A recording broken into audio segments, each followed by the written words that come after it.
Pour accompagner le secteur agricole dans la réduction de ses consommations énergétiques et de ses émissions de gaz à effet de serre, un réseau de conseillers se mobilise en région Provence-Alpes-Côte d'Azur.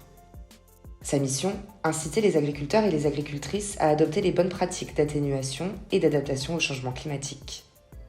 Depuis 2009, 7 structures travaillant en Provence-Alpes-Côte d'Azur, à savoir les chambres d'agriculture PACA, Bio de PACA, la Maison régionale de l'élevage, la filière cheval, l'enseignement agricole, le CRIPT, Solagro et le GERES se sont organisés en interréseau.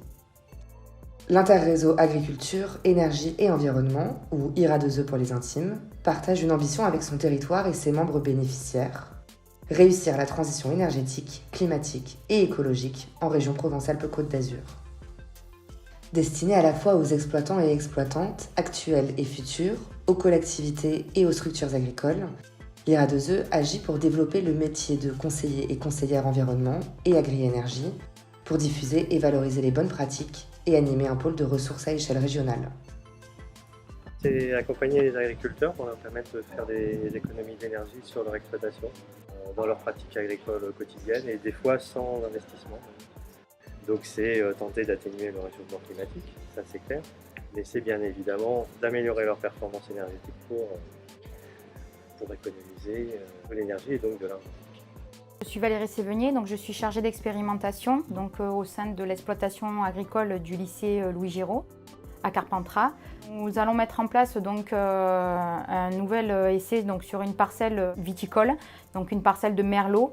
Donc cette parcelle a été choisie dans le cadre de l'expérimentation 4 pour 1000 de l'IRAE. L'objectif, c'est de mettre en place un enherbement qui va permettre de stocker plus de carbone dans le sol. Cet après-midi, nous aurons avec nous une classe de sciences et techniques de l'agronomie et du vivant en première, qui vont donc écouter l'ingénieur agronome commenter le profil de sol.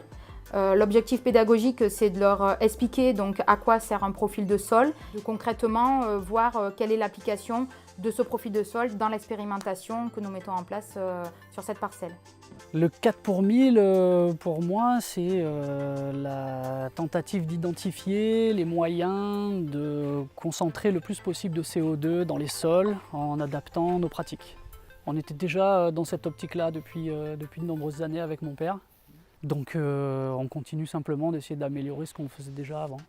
Je suis déjà tout sur un système de prairies. Je mets en valeur aussi pas mal de collines, donc ça permet déjà d'avoir un bilan carbone très positif. Ce qu'on essaye d'améliorer, c'est de trouver des fournisseurs de matières organiques, parce que comme je vivre à l'extérieur, j'ai assez peu de fumier à disposition. Et pouvoir faire mes apports pour le sol à base de fumier ou de compost ou de BRF, voilà, ça ce serait l'objectif principal.